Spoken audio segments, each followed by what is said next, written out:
everyone, this is Kitty again, hopefully with better audio this time. Welcome back to the Kitty Crew channel. This is the third and last of this series of what the different roles go through.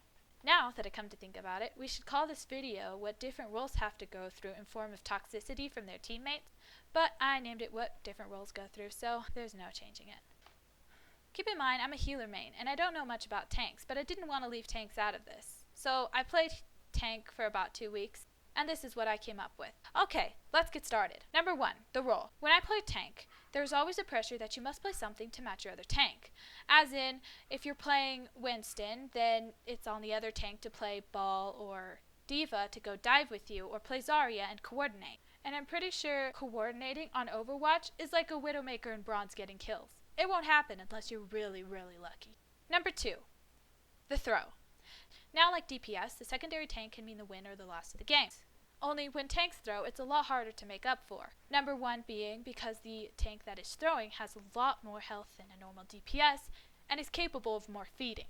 And as we saw in the experimental mode that Jeff Kaplan threw at us, it was very hard for healers to keep one tank alive, and it was very stressful for the single tank to stay alive. Also, I think it's way too easy to create a thrower. All you have to do is ask your secondary tank to switch. A lot of times they're a one trick, like a Ball one trick, or a Hog one trick, or a Zarya one trick, or a D.Va one trick.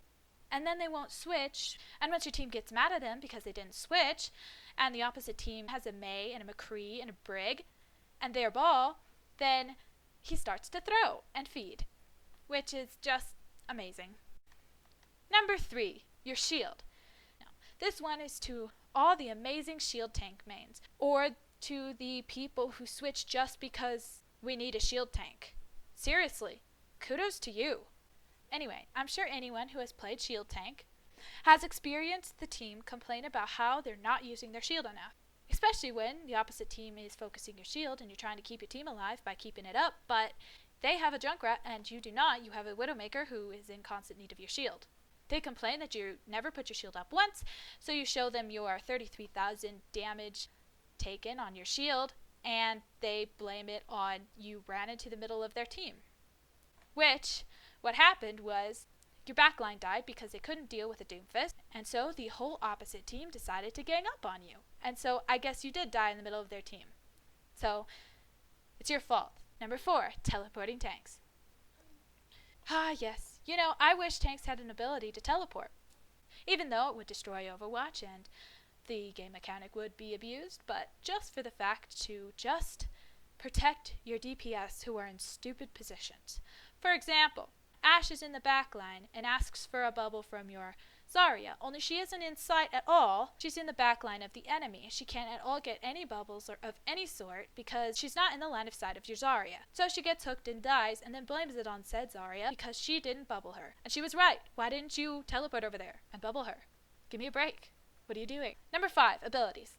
I don't know if this is only me, but like I said in the first part of the video, healers and tanks are almost opposites. Healers have to stay in the backline, keep your DPS and tanks alive, and dodge damage, while tanks are in the front line taking all the damage and pushing up. Position-wise and job-wise, tanks, in my experience, are a lot harder to play than healers. When I play tanks, I have a lot of responsibility to hold my shield at the right times, get my ult faster than the other tank who played what I played, and cancel ult. And here's a big surprise. I have no idea how to do that. I mean, with Rain, I can kind of do it, but with D.Va and Sig, I'm kind of clueless. Mostly when I do it, it's an accident. I know that healers have stuns like Ana and Brig, and if there's a Reaper doing his ult in our backline, it's up to Brig to kill him, or Ana to sleep him. But I feel like tanks have more pressure to take care of the ults. Alright, well, that's it for this video. I hope you liked it. Make sure to like and subscribe, and don't forget to leave a comment. Bye!